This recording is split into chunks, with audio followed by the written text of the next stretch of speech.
Welcome back, ladies and gentlemen. We're on the dance floor, the Unlaced podcast. I tell you what, it's been a big year and it's getting even bigger. For everyone that's been following all our recent episodes, I can't thank you enough. If you're new here, please hit that subscribe button. We really appreciate it. If you've come back, you know I love you. So today's a very big episode, though. A very big episode because this is a personal friend and a good mate. And before I go into who he is and why he's so big in this country and so profound in his sport, one of the moments we actually connected was when you caught your first fish in the Gold Coast, Jason Mallia. That's a moment I'll never forget. I'll cherish that moment forever. Before we talk anything. That broke the ice. That broke the ice. We were fishing in the Gold Coast on the back of a dock where you were staying or whatever. I don't know what it was. It was like 2 meters deep. Yeah, it wasn't even like, I didn't know there was fish in there. And three fish and a stingray.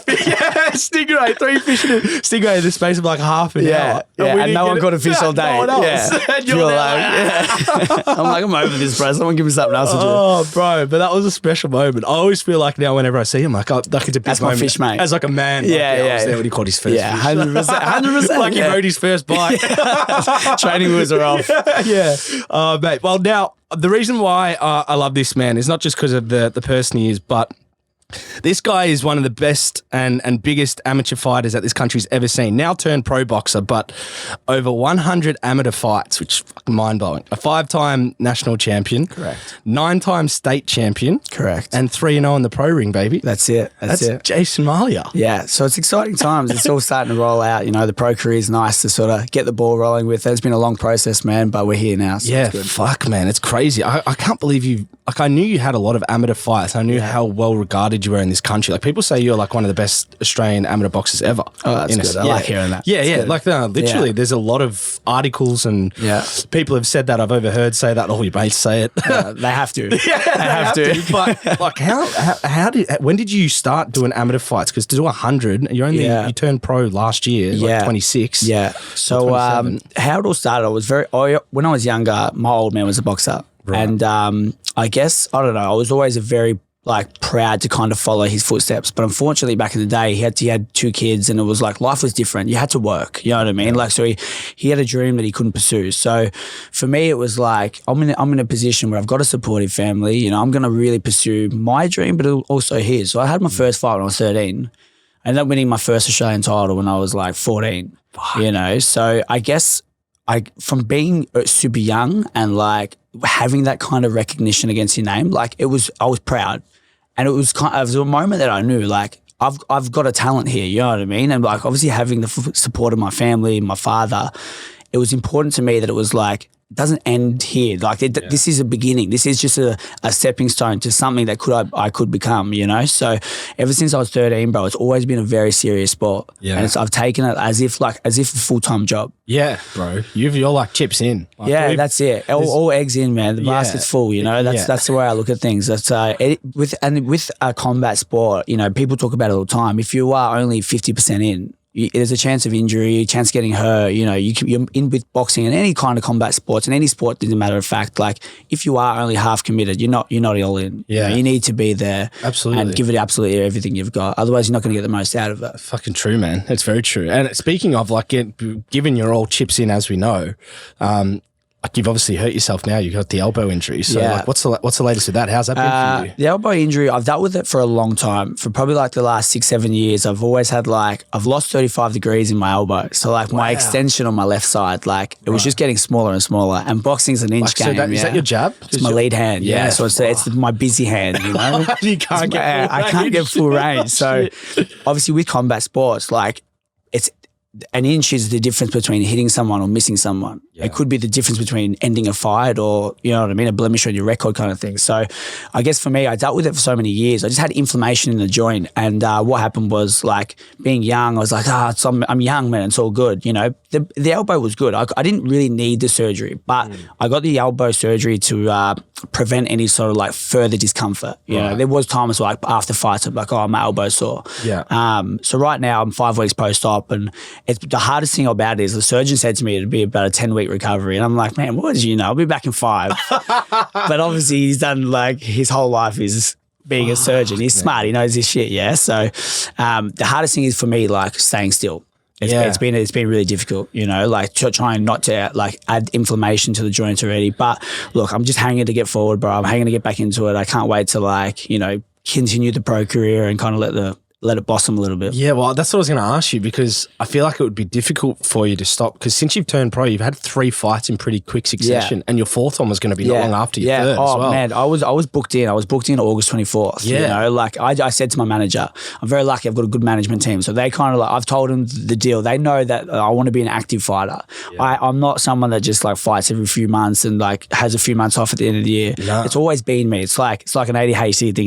You got to go for it. You know what I mean? That's it. You know what I mean? I'll have a few days off post camp and I'm straight back into it. I just love it. I've always loved it. It's never been like a chore to me. You know what I mean? And the more success you get, the hungrier I am. And I'm like, it's the tip of the iceberg right now. Yeah. You got to go kind of thing, you know? That's the mentality behind it all. So like when I win something or something good happens, I'm like, we got to keep going here, because like sky's the limit kind of thing. Yeah, bro. Do you know when I was like, fuck, because I've obviously been an athlete, but do you know when I knew you like had the glint in your eye and you were like, this is seriously what you want to do?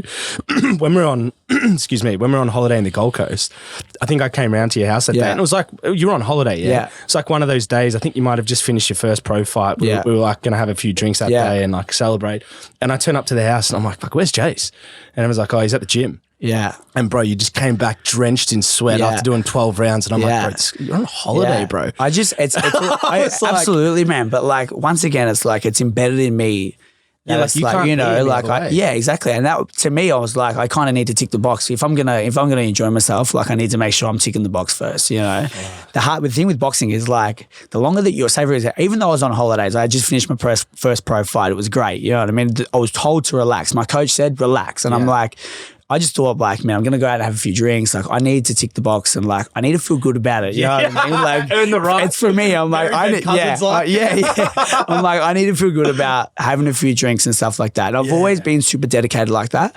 Like if I know that I've like post out of comp, I've had a big weekend or something like that. Like the mentality is like get back into it straight away, because you can't slouch, or having a few beers or something like that. Like I've got to earn the right to have them beers. It's like a curse, bro. Yeah, like honestly, it works with me and it works against me a lot, you know. Because I remember just thinking, I'm like, bro. But it was like, man, it was like, okay, I've deserved these now. Yeah. Like, and you know, like you have but in my eyes, I thought you already deserved it without that morning session, because you've just turned pro the last 2 years you had before Tokyo, everything like that, which we'll go into. Yeah. You're still there. I was just like, man, like I think it was, even with other things, like it's just something that's embedded in me. Like you've kind of got to, I don't know, like training, even though if I'm not in camp, training doesn't stop for me. Yeah. Whether it's boxing, strength and conditioning, running, I genuinely thrive off it. Yeah. You know what I mean? And I love sweating, and that's why it's been hard with the elbow, because like they just told me like chill for a few weeks, and I'm like, you're talking to someone that does not know how to chill. You know what I mean? Right.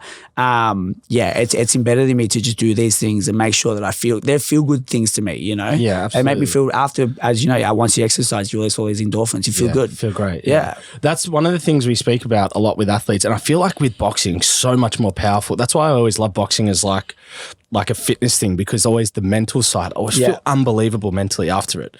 And I always think when you feel like kind of comfortable in combat sports, it actually makes a difference to how you feel when you walk into a room or around the street and you're around people. Because like a lot of people are insecure, and then you start like getting taught how to fight or defend yourself. Yeah, absolutely. You feel confident. Yeah. But with you, from a mental aspect, how has it been slowing down with the injury? Like, I've struggled the most with that, you know, but it's like, I think to myself, it is right now, it's like, if I don't slow down right now, it's just going to prolong my recovery, you know? And I keep telling myself, like, you know, because my mentality was like, this is how my brain works. I was like, okay, my elbow is going to be out of action for a little bit. I'm going to run a marathon. Yeah. You know what I mean? So I was like committed to running a marathon. I think I got out of surgery on a Monday. By Friday I was running. You know what I mean? And they told me like chill. And I'm like, I'm not using my arm, man. I'm running. I'm using my legs. You know what I mean? Yeah. But the jolting and stuff and then I'm like, then I started to put this pressure on myself. I'm like, man, now I can't even run a marathon. Yeah. You know what I mean? I'm like, I'm not even a bloody runner. But it was like the mentality of like being so busy to try and slow down. But now I'm at peace with it. You have to slow down, because it's like 6 weeks out of my life. Yeah. I've got another how many years in my boxing career? You know what I mean? Yeah. Like I need to just chill. Honestly, it was really hard to get to that moment though. Like I did struggle, and I had like many thoughts go through my head, but if you don't slow down now, I'm going to be pushed out even longer. Yeah. You know, so I've kind of come to peace with it. Well, this was like more like a strategic decision for your career, just to fix it. So yeah, bro. Yeah. It's pretty crazy, man, the last few months. But I want to kind of go back for the people that don't know a little bit of how you got started, I guess, into fighting and all of that sort of stuff, but particularly like where you grew up as well, for those that don't know you. Yeah. So I grew up in Laverton and obviously in the west side of Melbourne. Mean streets, bro. Mean streets. I back in Laverton, it was like a public school. Like, you know, I'm not one of them guys going to sit here and say my life was so hard. I had a good family. You know, I come from a good family. Where I hung around wasn't the most amazing place. I did get into trouble as a kid. You know, and that, I think the turning point was winning the Australian title for me. You know, how old were you then? 14. 14. Yeah. You know what I mean? I went to a school. I hung around all older guys. I've always hung around a lot of older people. Yeah. And I hung around a few people that kind of just didn't make the right decisions and stuff like that. So once I remember having a conversation with my old man. The conversation was like, you know, you keep hanging around these people, or you're doing what you're doing. What are you going to do with your boxing career? And it was a pivotal moment for me. Really? It was like, yeah, absolutely. And even though I was young and probably, you know, I didn't have the brain to kind of understand what he was saying. I look back now and I'm like, man, like that was the turning point. Yeah. Don't get me wrong. I hung around for a little bit longer and did my thing, but it was like I distanced myself from certain people who didn't provoke my career to kind of go the way it was. Like I said, I've been all in since a young age. Yeah. 16, 17, I was overseas traveling, boxing, like I was busy, you know, so it was that question for me. So obviously I grew up in the West and I've kind of had, it's been a journey so far. Obviously, like, you know, things have been wild over the last few years. But I think, the biggest thing for me was that turning point with the conversation with him. It changed everything for me. Powerful, you know, bro. And I honestly, I remember it like it was yesterday, the conversation. Really? I remember sitting down in my lounge room with him and I'd been in a little bit of trouble and I'd been like getting brought home by like police and stuff at a young age. And he just looked at me dead in the eyes, like, what are you doing? Like, you know, it's either one way or the other. Yeah. And it's true, man. I feel like with me as well, when I was like 13, 14, when I moved to the AIS, that I was like, that saved my life in a way. Yeah. Probably absolutely. Like for you, man. But you hang around, but that's the thing though, you hang around like you are a product of your environment. Yeah. You know what I mean? And that's, you go to the AIS and I spent a lot of time there as well. And it's like you walk around, you're seeing athletes and stuff. Yeah. When I was back young at school, I was hanging around people that they kind of didn't have any direction, which is sad. But, you know, like you kind of make decisions and stuff that it goes off what other people are doing as well, you know? So until, like you said, like you hang around people, you go to the AIS, you're surrounded by athletes. Yeah. You just want to be the best version of you or everyone's the best. Like I'd go to the AIS as well and I'd be like, man, like he's eating fruit and veggies as well. I'm eating fruit and veggies. You know what I mean? Like that's the mentality though. Like it's, even though it's a 1%er, like that's how it works for me. Correct. You know, and I'm a big believer you're a product of your environment. And if you can hang around with people that are like-minded, they're trying on the same vision as you, it just makes the path a little bit easier than obviously, you know, coming across what you come across. Absolutely, man. When you started out boxing, did you have fear around it at all? And even now when you have fights, do you have fear going in? Or maybe not fear. I guess for me, the mentality with boxing is like, because I've been doing it for so young, like from 12 to 13 years old, I've always been in an environment of like, obviously back then it was men in boxing was a lot more, women in boxing coming through now, and which is really busy, which is great. But back then it was all men. Women weren't really allowed to fight back then. So I was always in an environment of like, I was young, man, and I was hanging around dudes that had been in the game for a long time, you know? So I was always like, I had this mindset of like, it was normal. Fighting was normal. You know what I mean? Like to me, like when I tell people about like, you know, when I'm coaching people at the gym, fighting isn't wired in the human brain. Yeah. It's not, people don't wake up one day and be like, I'm going to be a fighter. Yeah. But when you hang around stuff from so long, it was like, I was embedded in my head that fighting was kind of normal. Right. I loved it, bro. There was nothing better chucking your mouth guard in, head guard on and just going for it. But it was, to me, it was like you take certain things away from it. So fear is like, don't get me wrong, when pre-fight night, there's a million emotions going through your head. Yeah. A million, you know what I mean? I'll never be able to figure them out. But for me, like to this day, and it's a product of what I've done over the years, is I'm confident in my ability. And I know what I've done before. And I fought I've fought current world champions. I've fought people that have been around the block, and that gives me confidence. You know what I mean? Like, I'm like, I've been in there with the best before. no one's going to stop me. You know what I mean? Right, like right. that's, I think like, I was doing this stuff when I was 13, 14. I'm 27 now. Like I got a base that's huge. I'm just waiting for the peak to get a little bit higher. Yeah. And that's how like my mentality is. I think to myself, like I've been there, I've done it. You know what I mean? This guy's got 2 arms, a heart, the exact same as me. Yeah. You know what I mean? Yeah. Like, and I'm like, at the end of the day, I want it more. Yeah. I want it more than this guy wants it. Yeah. But that was the mentality around things, you know. Fear, don't get me wrong, there's always fear. There's scared. You don't know what's going to happen as soon as I walk in there. Can I get hit with the shot? Yeah. It's a million emotions, bro. But I pull myself back and I'm like, there's a lot of, you got to be present in the moment.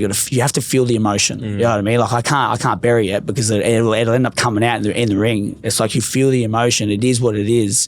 And for me, a big thing that I haven't even tattooed on me, it's called effort over outcome. I heard that quote one day and I'm like, if I can control my effort, you know, like I can say to myself, like I need to win this fight because I need to go overseas, or I need to win this fight because I need to do this. I can't control that. Yeah. No one can control that. But for me, it was like, hey, if I control my effort, I know that my training camp, for example, has been, I don't stop training camp. I'm always doing training camp. My preparation never fails. Yeah. But when I come to the fight night, it's like I believe in my preparation and I believe in what I've done before, and that's my effort that will control the outcome. Yeah. You know? That's almost like, when you leave no stone unturned. Absolutely. You're kind of content with the outcome. Yeah. And you're probably more believing that you're going to win. You back like yourself. you want to win. Yeah, you back yourself. If you know that you're not covering all the stones in training camp, Correct. or you're skipping things, like, man, doubt starts to run up and it's like, you don't want them, man. Not before combat sports. Like, you have that little bit of doubt, man. Well, I you're feel like squished. with boxing, you can't have that. You can't have. And like I said to you before, like, obviously prior to jumping on the potty, it was like, if you're 50%, you're going to get hurt. Yeah, you know what I mean? You can't, that 50% comes from the extra mile, you know what I mean? Doing that extra round or doing the extra kilometre with your run, whatever it may be. Yeah. If you haven't skipped anything, I'm very like OCD about training. Yeah. You know, what I've obviously followed a very strict program and stuff like that, but I can't miss anything, man, because it's like I've revolved my life around these things, you know? And even at the AIS, they were big on it. We used to do like 15 sessions a week, man. Man, the boxers, it was scary. So we used to do 3 sessions a day. So you do 7 a.m. A run, and then 11 a.m. weights, and then 4:30 p.m. boxing. So it was Monday and Tuesday 3 sessions. So you hit 6 sessions already. With 6 people don't do 6 sessions in 2 weeks. Nearly. On Wednesday you'd have a rest morning, and so you'd take the weights off. So you just have boxing of an afternoon. So there's your 7 sessions, and then Thursday and Friday you do another 6. You know what I mean? It's mental, man. At the end of the week, I'm like, I'm skooked, man. I can't do anything else. Move. But I feel like being at the AIS, once again, the beauty of it was it built like this thing in me where it's like, this is the program. You got to follow it. You know what I mean? If you're skipping stones on the program, man, you're not going to get nothing out of it. Absolutely. So even like at the AIS, there'd be mornings where I was tired, man. Like my body would ache. But I've got like 10 other teammates on the team that we're getting up and we're going. Same. You know what I mean? You're a product of your environment. How you feeling, bro? You sore? Yeah, me too. Let's go. You know what I mean? That was like, all right, sweet. Yeah. Had to.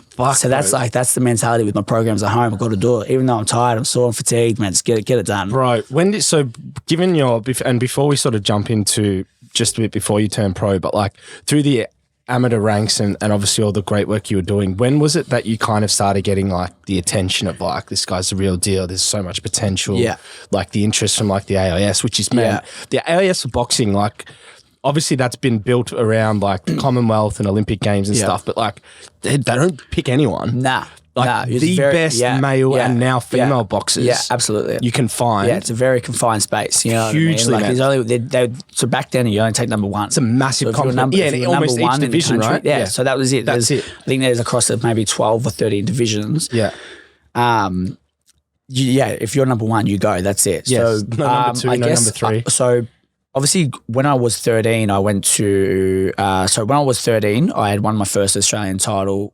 14. And then what happens was that qualified me to go to the Junior Worlds. So there was a preparation camp at the AIS for the Junior Worlds, went to Kazakhstan. Wow. And then obviously coming home, once you're kind of recognised as number 1 in the country, you kind of go on camps and trips and stuff like that. So I was kind of always back and forth. But the moment for me that I kind of like, as a kid, don't get me wrong, like it was special and I was very proud to have that recognition. But as an 18, I remember it so clearly, I just turned 18. So obviously it goes schoolboys, juniors, youth, elite. So once you're elite, you're fighting, I'm freshly 18, I'm fighting men You know what I mean? So I just turned 18. So I think elite was 19 and above, but because of my birthday, it was something with my birthday, the way it kind of worked. I was like, I'll jump in the elites. I'd won the state title, and so you win obviously the Victorian title, and you go to the nationals. From nationals, you go overseas. I won my second Australian title, freshly 18 in an elite division. So you can win, like a lot of people have won Aussie titles as a junior and a youth, but they're amazing and take nothing away from them. But you kind of get recognised as an elite. Right. As an elite, you're fighting men. You're open now. You know what I mean? So and you did that at what? 18. So the first year, my first year in an elite division, I ended up taking out the division. I had 3 fights in Perth, and I beat everyone. And that for me was like a moment that was like, okay, we're on here, you know what I mean? Like a lot of people have young success as a kid, but as a young adult male, like it was like, okay, we're taking off a little bit now. Was that like almost self-realization then and validation for you that you can go, or did you already know that? It was just more you announced it to everyone. I knew, but surface level, you know, like as a kid, that was like I was fighting kids, you know, or young adults. But as an elite, as an old male, like there was guys that had been in the game for a long time. They're 30 plus, I'm 18. You know what I mean? Or sorry, higher 20s. Yeah. I ended up having 3 fights, and that was to qualify for the 2014 Commonwealth Games in Glasgow. Wow. And I ended up winning it as 18. I remember so clearly after my last fight. So once I had won the gold medal, my old man was there and he was crying, man. He was bawling his eyes out like in happiness. And Danny Green was there, and Danny Green actually grabbed my old man, hugged him, and pulled me away. He goes, "Look how happy you've made your old man." You know, it was a moment for me I'll never forget. And being young, so obviously that qualified me for the games, and that's obviously another story in itself. Yeah. But for then it was that moment I was like, okay, we got something here, you know. And then as an 18-year-old, it's different now. Like you're a young adult, you know. Life had got more serious, and it was like, okay, I'm not fighting kids anymore. Yeah. You have to prepare, bro. So you got men coming at you now. Guys with like 40, 50 fights. Or exactly. And I was young back there. I had a lot of fights as so a impressive, dude. man. And it was kind of like the breaking point. It was like, okay, we've got something here. Yeah, well, and this is why I think also because you're super resilient, not just with your training, but as we've kind of touched on, you had this elite amateur career, and obviously you've started off in elite fashion in the pro ranks, but you also had like a lot of heartache and heartbreak, particularly because a big part of the AIS and points boxing was to go to sort of those worldwide games. You know. I know you went to world champs and stuff, but like the Olympic games, the Com games, all that sort of stuff. Like how were those periods for you? And look, you know what? I learned a lot about myself through those times, and it was a lot of self-reflection, but it was a building point. You know what I mean? So what happened was, to cut the story back, I won the 18. Being 18, it was a qualification event. So once you win the Australian title, it's either world champs, Olympics, world champs, Com games, and that's how that 4-year cycle kind of turns around. Right. So it was 2014 Commonwealth Games in Glasgow, and I had won the division. So like straight away, my enjoyment was like my pride was through the roof. So I'm like, I'm qualified for the games. And then what happened was we went for a training camp. So I went to the AIS. I think it was for about 8 weeks. We had a training camp. So, and then like last minute, it was kind of like, okay, what we need to do is like. So we were all training, thinking we're going, and then my division had been dropped. Oh, and my God. I remember we were on the line, so you'd line up and you'd speak to, obviously, it's like an army fashion. You'd on a line, hands behind your back, and the coach would obviously talk. And the coach pulled me and another guy away, and he's like, you know, I want to have a chat with you. And I just, man, my heart crumbled. I knew, man. And the boys on the team, they knew as well. Like, they pulled me, so I was heartbroken. And that was like one of the hardest things I've ever been through. 18, qualified for the games, it's been taken away from you. Yeah. And it was like a moment that I remember it, man. Like it makes the hairs on the back of my neck stand up. It killed me, you know. I remember that day I'm going home. So obviously in Canberra I needed to fly to Melbourne, the worst flight in the world. I remember being in bed for like 2-3 weeks, man. Like as a young kid, I just dreamt of it, you know, and like being freshly 18, it was like maybe no one believed in me. I was the youngest on the team. Everyone had been a bit old. Everyone was the youngest on the team, except for Jai Bataille. He was a little bit younger than me. Yep.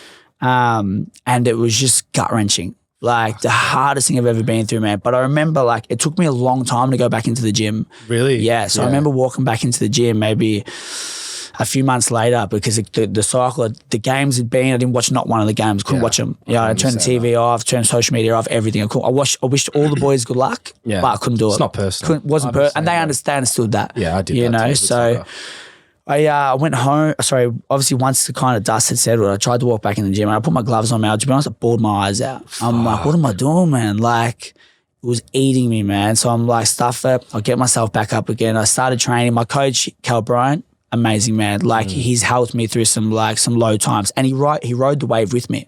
You know, like we rode it together. So it was like I felt like obviously I had a support person. Yeah. Obviously my family and my friends as well, but like they couldn't be with it with me. They didn't understand. They can't speak the boxing language. They didn't understand what I'd been through and how I tried to get there and like the end result. Yeah. So anyway, long story short, I obviously got back into training. I was like, you know what, I'm young. Like it kind of shows me where I belong. That was the mentality. I'm like, I belong here, man. I'm fresh at 18. People know about me now. Like, you know, ended up winning the state title the following year to go back to the nationals. I think, so it might have been a dead year actually. So there was a year where there wasn't actually a qualification process. So then it got to like 2014, the end of the games was towards the end of the year. 2015 rolled around. It was a dead year. There wasn't nothing there. It was just the national titles. And then the 2016, obviously the 2016 Olympic Games, Rio. I'd won all my fights up to the final. And what happened was in the final, I'd fought this guy named David Biddle, and I was like, everyone, like after the fight, had my hand up. Everyone's like, yes, yes, yes, yes. And then the decision went the other way. Oh. And look, like, I'm not going to sit here and say, like, I'm not a sour person. If I lose, I lose. Yeah. I cop it on the chin. It is what it is, you know? Like, boxing though. That's boxing though, you know? And it was just, David actually walked across, and props to him for doing this. He walked across the ring, held my hand up and said, he fucking won.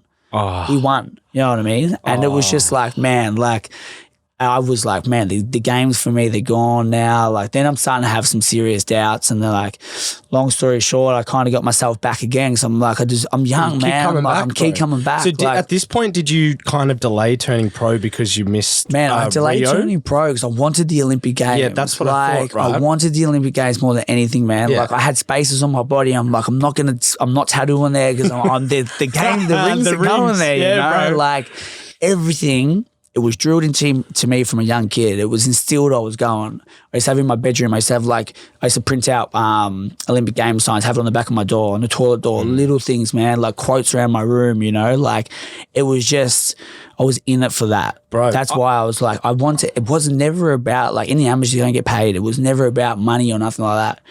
I told everyone I was going. I'm like, I'm going to the Olympics, you know? And everyone, like, even at school and my friendship group, everyone's like, no, he's training for the Olympics. People knew it. So it was hard. And then I'm like, obviously I waited around for 2020. You had to wait another 4-year cycle. Yeah, but it was almost 5 with what happened in Tokyo? They started later. Tokyo had been like a longer road. Anyway, to go back a little bit more, I went to 2018 was for the Com Games in. Is that in Goldie? Goldie, correct. Yeah. Gold Coast. So I'd won all my fights again, got to the final. Anyway, there was a rival that's always been we've always kind of fought each other in the finals. He was from South Australia. And we met each other in the final. In the first round, I think it was like 10-9, I beat him. Second round, he threw a punch, missed, and he come over and he headbutted me and he split my eye. So what happens in a fight, usually if it's an accidental head clash, what happens is they stop the fight, they go to the scorecards. Oh, so then and there, the winner. Then and there, it's the winner. And I knew I had been up because I've got a photo of the scorecards. But there was a rule that was like, if you do get a head clash, you can't continue to the next round because you're injured. I still can't fight, but it was the final. Oh my God. Yeah. Bro. So they took it away from me again, man. And I was like, I've got a photo of the scorecards. Anyway, there was a long back and forth thing, but I'm like, man, I'm fighting a losing battle here, you know? And then obviously, fast forward to, it was heartbreaking, man. Like, I'm like, man, why? Like, I'm so close. Like, I've been here before. Like, why is this happening? Yeah. I couldn't even control it, bro. I was up on the scorecards. I got a head clash. You know what I mean? I feel like almost a few times, even the last one, I was like, bro, a lot of it was out of your control with COVID, you bro. know? So, and even like, man, it started like, it erupted in boxing Victoria because everyone was like, that's bullshit. You know what I mean? But it was like, at the end of the day, I had to cop it. Yeah. And fast forward to 2020, I was like, I'd won I can't remember going back now. It might have been my 4th Aussie title.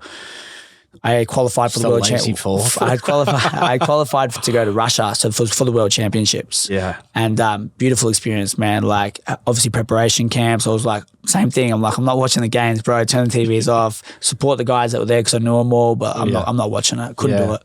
Yeah. Next year rolled around, ended up winning the Australian title again, and it was to qualify for the World Championships. And I'm like, this is amazing. You know, it's starting to unravel a little bit here. Is that now. as high regarded as like Olympics at that level for boxing? Well, you got the best in the world. It's the same thing. So the way it's a bigger pool. So you've got in the World Championships, a lot more people can go. In the for the Olympics, you got the same pool, but you got the same people, just less. But the pool less. You know what I mean? So you got to kind of like fine tune things. Right. Okay. So I went to Russia, was over there, had a preparation camp with AIS, all that kind of jazz. It was amazing. I fought.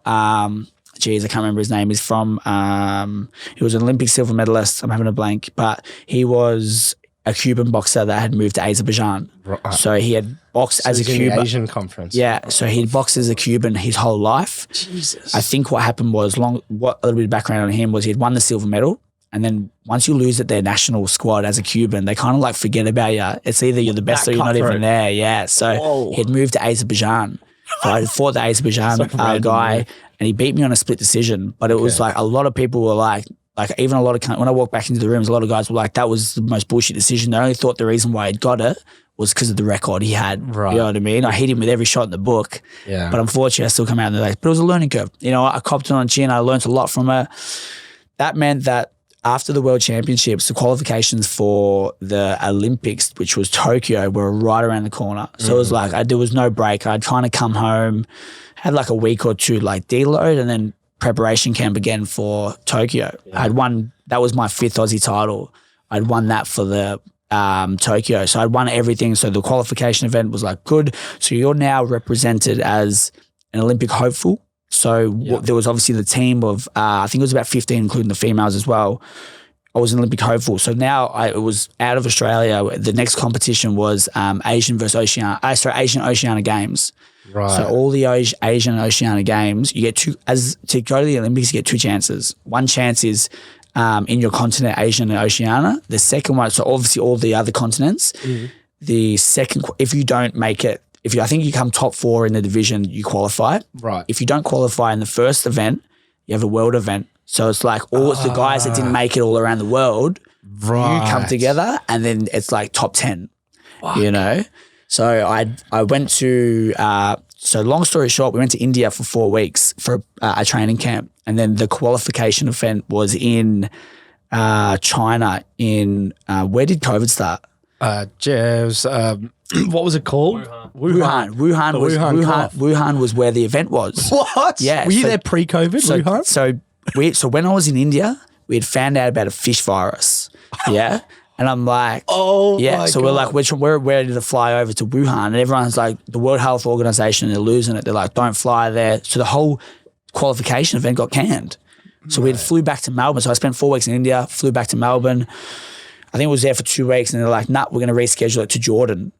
And so then what happened was team packed up. Again, I was home for like a week and a half, 2 weeks. Team packed up. We went to Thailand for 2 or 3 weeks. We stayed in Sambura, I think it was called. It was unbelievable, kind of like deserted. There's no one there. Is this like almost like the Australian boxing team? It's not just you and your training team. Nah, it was everyone. It was everyone. It was a team. So it was about 15 of us plus coaches. There was about 20 of us maybe a little bit less. So we went to Thailand, and then from Thailand, we had flew to Jordan, and it was obviously COVID was spreading rapidly, but it was still such early days, man. It was 2020 March, so it was like nothing was kind of like no one kind of knew what was going on. Yep. You know what I mean? But we knew that there was something spreading rapidly around the world, but we didn't know what it was. So we flew to Jordan. In Jordan, we had 2 weeks there. I fought the Iraqi boy. I beat the Iraqi boy on a unanimous decision, and then my second fight, I fought the Jordanian boy in Jordan. So if you don't KO and you can't KO, I could have KO'd him and he still would have beat me. Yeah. You know what I mean? But you can't. Can you knock that? You can't knock them out at that level, really? Can you? Well, like there is knockouts. Absolutely, there is knockouts. Flush shots always happen, but it's higher chance. It's more points game. Right? Yeah, it's chess. You know what I mean? Yeah, chess. Correct. So I'd fought. So in international level of boxing, you'd go to this big arena. There was 2 rings. Honestly, would have fit thousands. When no one from Jordan's fighting. There's like 500 people there, bro. Oh, no. You could just see seats all around. When there's a Jordanian boy fighting, the whole country comes. You know what I mean? So it was like when I had walked out, I could hear in the crowd the Aussie team supporting me. But when the Jordanian boy come out, it was like the whole crowd erupted. But I was like, didn't settle me at all. Sorry, didn't rattle me at all. We ended up fighting, and credit to him, he was strong. He come on strong from the first round. He didn't get me in a split. So that had meant my Asian Oceania was you had over. to go to the world. So I had to go to the Worlds, you know. He ended up qualifying for it. He ended up beating that fight was to qualify. Right. So he had beat me to qualify for the games. That's stiff in his home turf. Why don't they give you a packed Marvel Stadium here? I know. It would have been different. Bro. Exactly. Fucking bastard. Anyway, long story short, we had followed, a few of the Aussies had qualified. So then we all went home, and COVID had like really had erupted now. Like it was a massive thing around the world. Obviously Melbourne, as you know, we were in lockdown now. So I remember coaches had said, like, just be patient. We'll get this. So we were supposed to fly to Paris. We were supposed to go. That's where the qualification, the last event was. Oh, so they held it there. They held it in Paris. Yeah. So that's where the location was. So I'd gone home. I'd kind of kept training a little bit but there was going to be a preparation camp. So we are going to go to the AIS for a little bit. And I think we were supposed to go to Spain for like 2 weeks before and then fly to Paris. Got like 2 or 3 weeks later post Jordan event, and I remember I remember going for a run one morning and coming back, and the head coach of Australia, I had a missed call from him, and I'm like, fuck, that's not good, man. Like, it doesn't happen often, you know. Anyway, so his name was Kevin Smith, and we call him Coach. I'm like, hi, Coach, how are you? And he pretty much just said to me bluntly, like, the Paris event's been cancelled. Yeah. You know what I mean? And he's like, if you didn't qualify in Jordan, unfortunately, you don't get to qualify. And I'm like, that's my dream gone. I'm like, I had worked, that phone call just like rattled me. So that was it after that? That was it. I couldn't even qualify again. I didn't even go to Paris. I couldn't get there. Paris was like crazy with COVID. Yeah, that's right. Paris was one of the worst places there was with COVID numbers and stuff. So it was a hard pill to swallow, man. I was like, man, I've won all these titles and stuff, but like I have nothing to show for it. Not that I didn't have nothing, sorry, but like that was the mentality. You wanted to show the world. I wanted to show the world, and the Com Games, Olympics, like I'd kind of been this close, bro. Yeah. Fuck. And it was the hardest phone call I reckon I've ever had, like hearing that the whole event was off. You know what I mean? Like there was a few Aussies that were in the same position as me. Some qualified earlier, but some didn't. And it was like, I didn't even get a chance to prove myself, you know? And I'm like, so obviously all the top guys out of all the continents had already qualified. So I was going in, like I had a good hot rating. I was like, so I think it was like the way it worked, if you were like 20th in the world or something like that, I just missed the qualify. I was out by like a few So they were spots. just going to pick the next best by rankings? By rankings, so by points and rankings, and I just missed out by like 2 or 3 spots. You know? Oh man, it was like, but I'm like, then now I'm like, I was 25, 26, 25, because I'm like, I want to turn pro at 25. Yeah. COVID literally just hung around, obviously, as everyone knows, for like two and a bit years, and like couldn't even do anything in Melbourne. You know what I mean? Like I wasn't even on the Aussie team anymore. I resented the amateurs for so long because I'm like, I've given it my all and I'm just being chewed up and spat out. So I kind of resented it a little bit. I'm like, I'm turning pro. I think my pro debut got cancelled like 3 times. Yeah, I remember. I was supposed to fight. I had 2 options, you know. It was you were like in at the longest training camp ever. Man, my training camp was like 6 months. 3, but honestly, it was ridiculous. Legit. So what happened was I got home and I remember speaking to my support and I was so heartbroken. Like no matter what you said, you couldn't fix it. No one could fix it. There was no words that fixed that situation. I just had to kind of like live with it. And I remember my coach, he said to me, he's like, you got 2 options. You know, like option 1 is you fucking sit around and sulk and you want sympathy from everyone or you think, or number 2 is we turn pro, we make people know who you are, people, you know, we make a situation out of this now.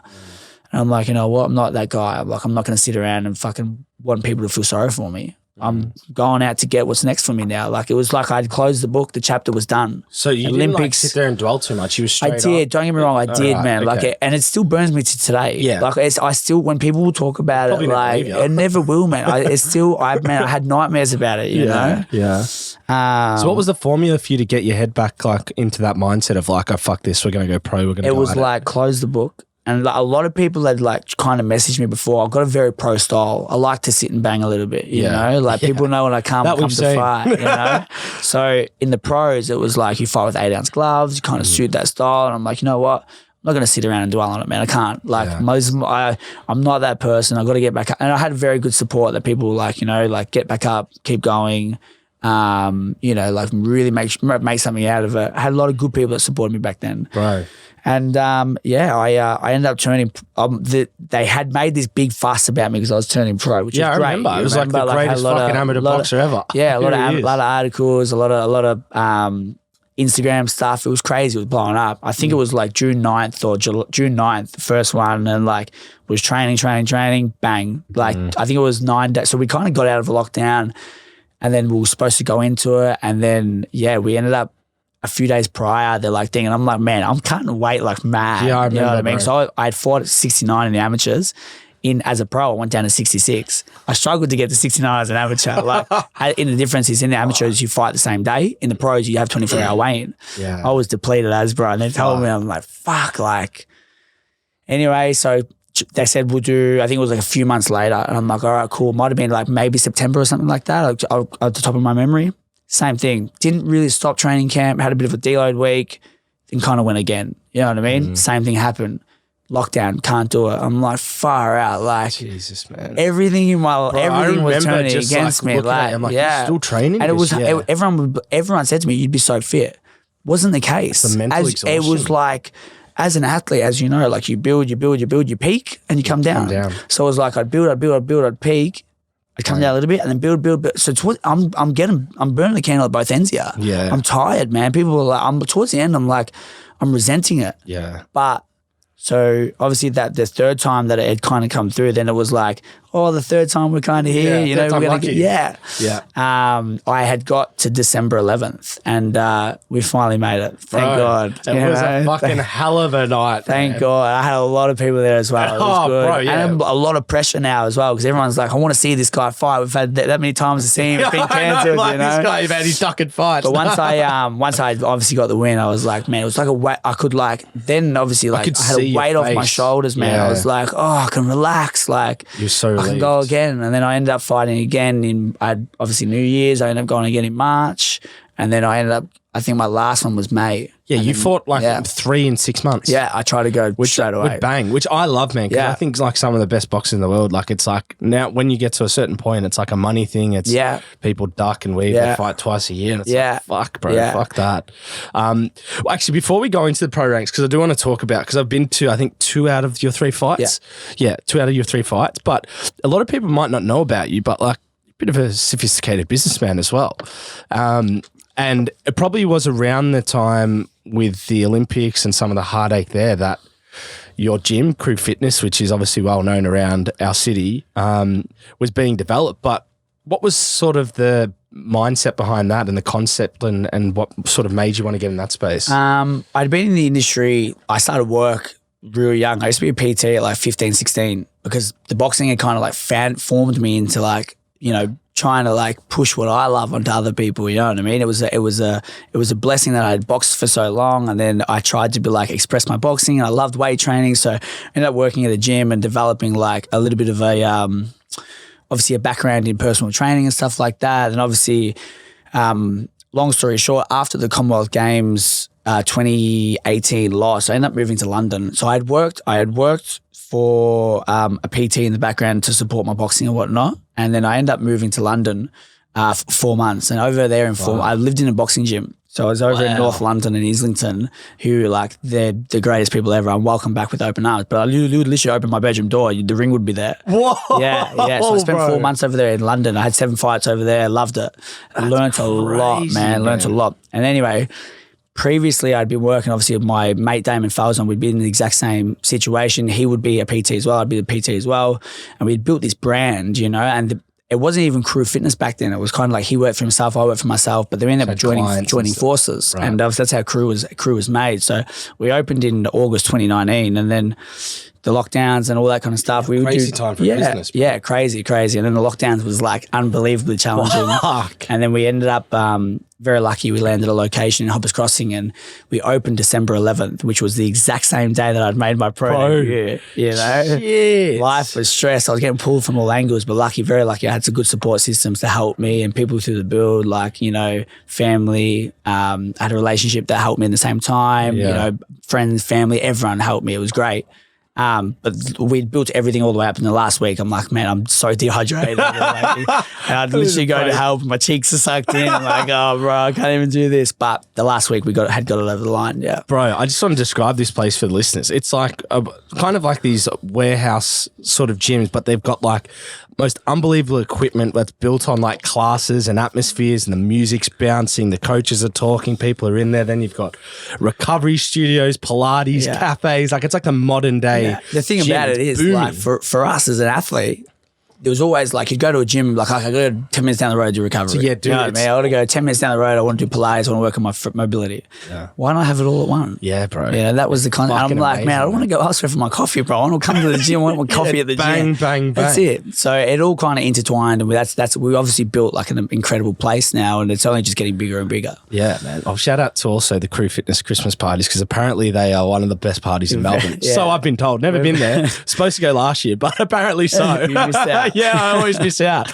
But for me, I don't know if this would help your boxing, but maybe before I go into that, like, how do you manage? Obviously, you're so focused on boxing and your training, but then you've also, like, you're up early, you're running classes, you're bouncing between a couple of the gyms you have. Yeah. Like, how are you managing that? At first, it was very tricky. So when we first started Braybrook, myself and Damon, it was like a fob system. So like there was no alarm system at the gym. So what would happen was like I would work from 5 a.m. to like 12, because we're an all day gym. We're open from 5 a.m. to 10 p.m. Yeah. So I would open at 5 a.m. I'd stay there till like 1 o'clock. Damon would come from 1 o'clock and he'd stay there till like 9:30, 10. It was a big day, man. I'm like, man, I'm struggling. We ended up finding to get a fob system. So like, now it's a keeper. So like after your class, you could go home. Right. But in terms of like management, stress-wise and stuff like that, it was hard. I struggled with it a lot at the start. Yeah. I think it's just about the communication and bouncing off things off people. Like we have certain roles that certain people do. Yeah. You know what I mean? And it was just like delegating. If I'm not good at something, delegate it. You know what I mean? Making sure that like, if you try and take on too much, like it's just, you get flustered. Yeah. So like I delegate things and try and like, okay, you're good at this, you do this, and we complement each other in the right ways. You know what I mean? And now the team's huge. We've got nearly how many? We've got a lot of employees, 20 man. to 25 people that work for us. And it's incredible. Everyone knows their role. People like, they're so helpful, man. And like, you know, it gives us a little bit more time to like overlook the business, see what we can do. But when you're working flat stick and training flat stick, it's hard because you're like this. Yeah, tunnel vision. But when you can step back a little bit, people work for you. I have good trainers. I have an amazing team. Yeah. I can now like focus on the outsider thing. We still work a lot, but I will never stop. I love it. Yeah. You know what I mean? I love it, man. I love being in the gym. But all the other stuff, like we've got a full-time manager, like she does all the background stuff that we used to do, and everyone delegates. You know? Does that help now for, like, instance, when you're injured and stuff? Like, gives you something Absolutely. to... Sometimes I found when I'm fucking can't play soccer or whatever at the time. Yeah, you change your focus. Yeah, I lose focus a lot. Bro. But for me, it's like, okay, I can't focus on boxing at the moment. I'm going to focus on work. You're still up at 5 a.m., 6 a.m. running classes. Yeah, exactly. Still doing what you can, you know? Yeah. Like, but I'm like, I've always got to have something to do. You know what I mean? Like I said before, it's like I'm always on the go. Yeah. So when I can't do boxing, it's like, okay, work. You know what I mean? Yeah. I think one of the things for me as well, I think we spoke with Chris about this, Braden, is, and because you've been so ingrained in Oz boxing for so long, do you find that like Australian boxing's coming back? Like obviously the early 2000s, late 90s, it was fucking booming in the Mundine Greens, like Costa all those kind of guys. But now it's like... It's booming, man. Everyone wants to watch the fights, Kambosis, you know? Yeah. Oh, there's some incredible fighters around the country, man. Like people have done a lot. Obviously, George Kambosis is the hottest property at the moment, and he's ingrained. Will obviously go down in the history books. He's done an incredible job. Good on him. Like, you know, and that's what it's about, man. Creating a future. And he's done it. He's done the hard work, you know. And it's like, as younger athletes, like, man, I look at that, I'm like, man, that's goals, you know. Like, and right now, Australian boxing is booming. There's some incredible fighters coming around. We were speaking about this actually before we jumped on. I want to get your opinion on it on here, because I think it's really interesting what you said. But even though as talented as you are and as talented as other boxers are, like how important is it to sell fights? Yeah. Like how important is it for you to be recognized for sponsorship for fighters? Yeah. Is that almost as important as your skill set? As in the amateur, the way I look at my boxing career is like in the amateur is my apprenticeship. You know, that's where I've done the building. You know what I mean? In the professionals, it's like, okay, now I've got to sell it. Yeah. I've sold in the people know I can fight. Yeah. You know what I mean? But in the pros, it's different. In the amateurs, man, you're in there for 9 minutes, you're in, you're out, you win, you go. You're on to the next one. Yeah. You know what I mean? They just turn over so quickly, man. I have 4 or 5 fights a week sometimes. But in the pros, it's a training camp for 8 to 10 weeks, whatever it may be, and then like your 6 to 8 rounds or whatever it is. It's a show. People are coming to support you. People are coming to watch you. You've got to sell it. You know what I mean? And that's why it's important. Like, you know, you got to be confident in the brand that you've got. And I've always had Team Mallia since day dot. Yeah. You know, the day I started, I'm like, that's my last name. We're going for it. You know what I mean? As people know that, like, on all of my shirts, people buy the merchandise. There's Team Mallia stuff. So when I hit the pros, it was like I built the brand a little bit, but it was still very, very early. You know what I mean? You got to continue to lean on people, sponsorships. Like, it's hard as an athlete, man, as it is. You know what I mean? Like boxing, you're not making millions of dollars in your first few fights. No. You know what I mean? Like you're starting a few a grand here, a grand there, whatever it may be, you know, chucking out random numbers, but you got to build. And that's the way I look at it. As like, I've built the brand in the amateurs, my apprenticeship. I've done my apprenticeship. Now I'm going into the real world kind of thing, you know, and I've got to really sell myself. You've got to be out there a little bit, you know, like there's some, you know what, man, I've seen incredible fighters that don't sell themselves, that don't get the recognition. That's what I found interesting when you say that, right? Yeah. Like, did you find that hard? I mean, naturally you're like a good speaker, you're pretty outgoing. Everyone knows you're a boxer, but like, is there still an element of like, that's fucking hard for you to do? Like, yeah, because you got to go out there and put on an image, you know, like realistically, if it was easy and it goes off your record, you just sit back and let it all unfold in front of you. But unfortunately, it doesn't work like that. Yeah. You know, there might be times where you got to call people out, or you have to kind of like make a stand for yourself. I'm calling out all the welterweights in Australia. You know what I mean? That stuff sells, man. People are like, whoa, you see what he did? And it creates conversation. Once this creates a conversation, there's a stigma around like, okay, this guy wants it. Yeah. You know, look at like Paul Gallen's amazing at it. Yeah. He's in from a whole career of NRL, but making the most money in boxing. The most money in boxing because he sells. Yeah. Don't get me wrong, his incredible sportsmanship has got him to where he is over the years, but like, he will tell you what he really thinks about you. You know what I mean? Like, and that's people on the TV are like, oh man, did you see that? Like, oh, it might even be the opposite way. People might be like, I don't even like him, but I want to see him get bashed, but then they watch him. Yeah. You know what I mean? It's kind of like a catch-22 kind of thing, you know? But I've always said to myself, like, I'll never sell myself someone I'm not. I'll stay true to who I am, and that's important to me because I don't want to create an image where it's not me, and I don't want to carry it. I don't want to carry it for the rest of my career. Because you could easily do that and probably do some stupid shit and sell some fights, but like at the same time, it can blemish you. Yeah, correct. Just speaking of that, because one person that I love in press conferences and I think is great and close to home is Kambosis. Obviously, I want to kind of go through the last fight and build into this second fight with Devin Haney because I know you had a ball at the first one with our good friend E. So shout out him, but. What did you make of that fight? Because you were there. You had fucking... Yeah, well, I was Devin Haney's main sparring partner. Oh, that's right. Yeah. Didn't you get fucking... Yeah. That's right. Tell me about that, actually. So how that was amazing. Obviously, the fight had been pushed to obviously come to Australia, which is amazing for Australian boxing. And long story short, he come to Melbourne. So he was actually at the Team Unlaced gym. So they hosted him kind of thing. And I've got a very good relationship with them due to the fact that I was fighting on their shows. Yeah. And I just think like I had seen him land and I had literally replied to one of their stories and I was like, oh, unreal, like that's so good. And then literally within an hour they called me. And so it was like, I think it was a Friday this time, bro. And I'm like, they're like, it was Friday. I'd already trained in the morning. I'd already done like my sprint session. Got to like 11. I had a meeting in the morning. I hadn't even eaten yet. I was like, in my head, I'm like, I'm not training it. I'm not sparring or anything. Like I'm going home and eat at like lunchtime. Call me at like 11 and they're like, hey, can you be here at 2? And spar, and I'm like, we're like, we need some good rounds. I'm like, you've just dropped a bomb on me at like 11, but I'm like, what an opportunity. One of the best I'm catching it, I'm grabbing it, you know what I mean? So I went home, ate carbs, water, like drinking some coffees. I got there, sparred really well. So then he wanted 10 rounds. He did 5 with me and 5 with another guy. Did 5 rounds and I got out of the ring and they're like, you know, this guy holds his own. He's good. He's done really well. He speaks for himself, speaks really well. And like, I was like, happy as for the opportunity. You know what I mean? I went there to learn, you know, and he was just, I knew that his speed and his timing was impeccable. You know what I mean? He was good. It was his first spar as well. And it had been my first spar since my last fight in May. I hadn't sparred for like 6-7 weeks, but I'm like, there's no way this opportunity is going to slip from underneath me. So we had sparred together, did really well, held my own really good. And I got called back 2 or 3 times. So I was his main sparring partner in Melbourne. No way. What did he ever like speak to you about? Oh, I spoke to him. He's a very humble guy, man. Like same thing, kind of sells an image that like, you know, I spoke to him. He was a gentleman. And one thing I said to him, I'm like, you know, welcome to Melbourne. Have you been able to explore? And, you know, he was staying locally, bro. You would have thought he was staying in the city. He was staying locally. Yeah, I know. He's staying in a house somewhere. Yeah. So he's like, nah, man, I'm not here for that. Like, I'm here for one thing. And I'm like, oh, like, you know, it wasn't even, the mentality for him wasn't even about going out and exploring Melbourne. It was about, can he come here to win? So I got to kind of obviously do a few more spars and like, obviously pre-fight night, I was like, George is fantastic at what he does as well. Like he's a great boxer. He's got a lot of accolades and his speed and timing, obviously, and his aggression is known for.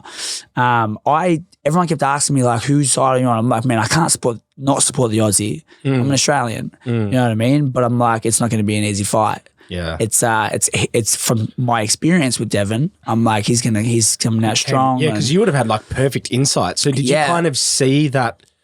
Not necessarily the way the fight went, but like, did you kind of see that for Kambosis is going to be harder than? I knew it was going to be hard. I never thought I don't know, like even in my friendship group, we'd always have talk about it and stuff like that. I knew both of them are great boxers. You know what I mean? They're both. I think it was just like, I don't know. Maybe Devin was a little bit smarter behind the jab, and when I say smarter, like when Kambosis fought Teofimo Lopez.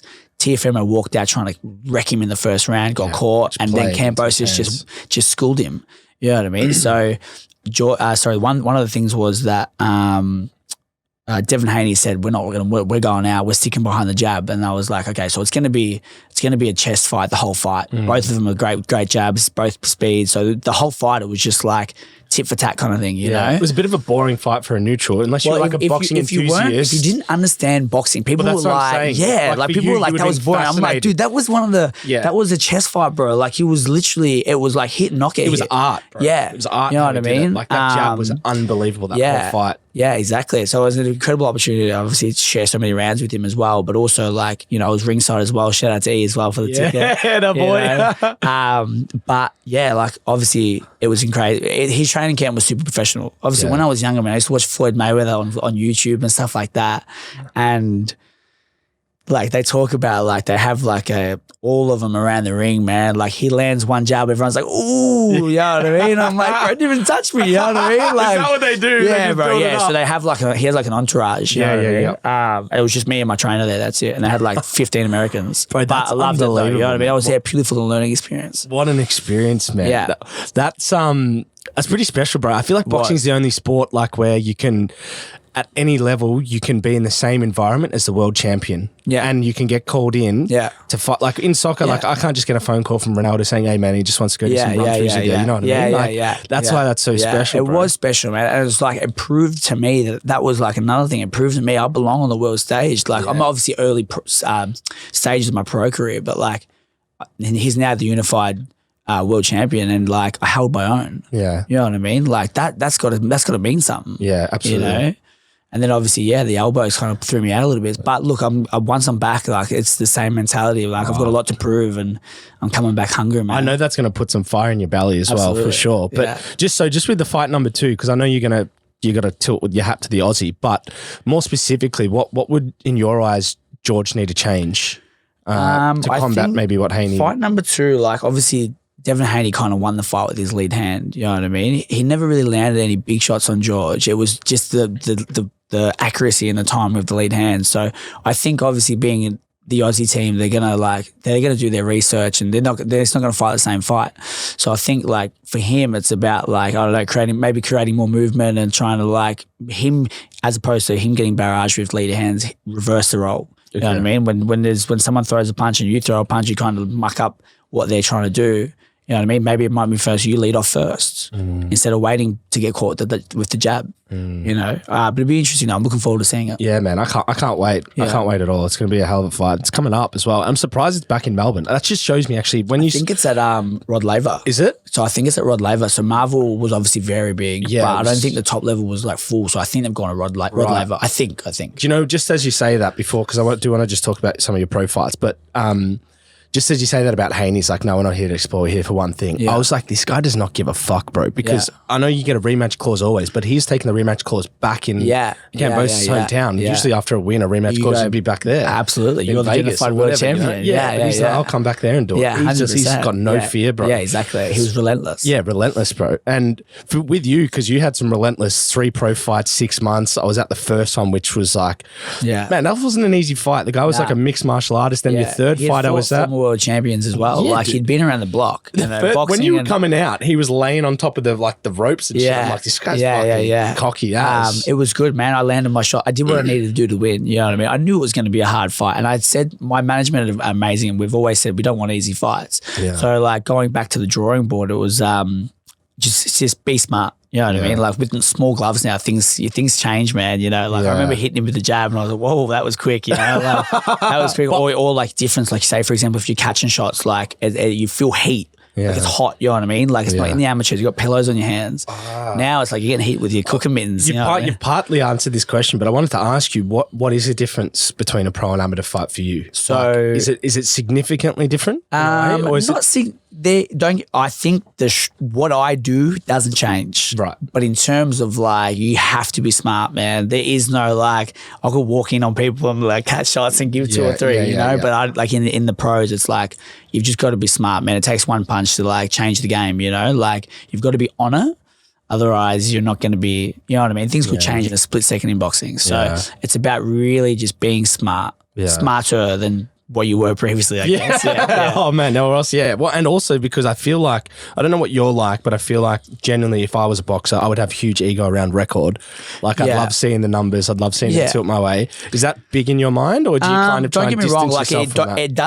It does. It's in the back of my mind, but it's not the be all and end all. That's good. You know what I mean? I feel like for me, it's like I want good fights. I want people to know that I'm not ducking anyone or anything like that. Sick. It's more about getting the right fights. You know what I mean? I won't fight anyone just because I can knock out a taxi driver in the first round and build to 10-0, go overseas and get smoked. That's what a lot of Aussies had done that previously. They'll just fight anyone, and then when it comes to the big time fights, they're like, "Fuck, where's the pressure? Pressure's way too much." So if you build and you build and you build and you take the right fights, that kind of sits in the back of my mind, and it's about making the perfect bloody. You know, don't get me wrong. You don't want to make the perfect record. The perfect record doesn't exist. Obviously, Floyd Mayweather does, but like the perfect record to me is like, I don't want to be ever known I just took easy fights and I flogged everyone. And then when it comes to hard fights, you know what I mean? For me, Jason Mallia, people know that I'm taking fights that I need to take to build my record to get me where I want to be. It's not the be all and end all kind of thing. You know? I don't think anyone can question your first 3 fights, but fucking proper fights, man. Yeah. But for you, a couple more questions. Then we got one little segment that we do. But what's the end goal? Like for you, what? I want to be a world champion, and I won't stop until I get there. You know what I mean? And like when people talk to me, man, I can say I want to be a world champion. I will be a world champion. You know, whether it's in a few years to come, I'm going to build. I'm going to get there. I know I will. Yeah. I've got the correct support team, the good coaching team, the strength team, my coaches. Shout out to all my coaches. Like, we've got one vision and that's that. Yeah. You know what I mean? I know I'm not going to stop until I get there. Bro, man didn't blink when he said that, bro. That's like, guy's talking real talk here, bro. The Maltese Oreo, bro. I'm ready to go in here, bro, after that. That's it. Let's go, boy. Let's go. Now, actually, I'm starting this segment. We're going to start off with you, but I'm picking 3 skill sets that I think are really critical to athletes in general, people in general, but athletes specifically that that's got you to where you are now, that's got you to the top. And I want you to pick one of these 3 that you think's been the most powerful for you. So we've got drive, resilience, and ambition. Which one? Resilience. Resilience? Yeah. Resilience for sure. Yeah. Like the shit that I've been through, it'll never break me. Like it'll just create it puts fire in the belly to be better. You know what I mean? Like I don't even have to think about it. I've been through some shit with boxing before, and I know there's probably going to be shit to come, but I will get there. And no matter how I get there, I know I will get there. You know what I mean? Like it can be, I don't know, man. Resilience is the big thing for me now. I've been through some shit with boxing, and it's just like it just makes me who I am. Yeah, you know what I mean? So the one thing that I think about, like one day when I retire, man, I'm going to write a book. You know what I mean? I always think about this is like my thing. I'm like going to write the book, man. And this book's going to be interesting because it's like adversity.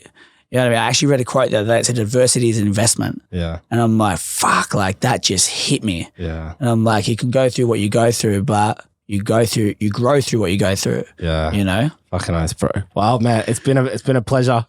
Jason Mallia, man. I was there for your first fish. I'll be there for your next fight. I'm sure I'll be there for the last one, brother. Last fish as well. Yeah, that was the last one. But thank you for coming on, bro. I appreciate you having me.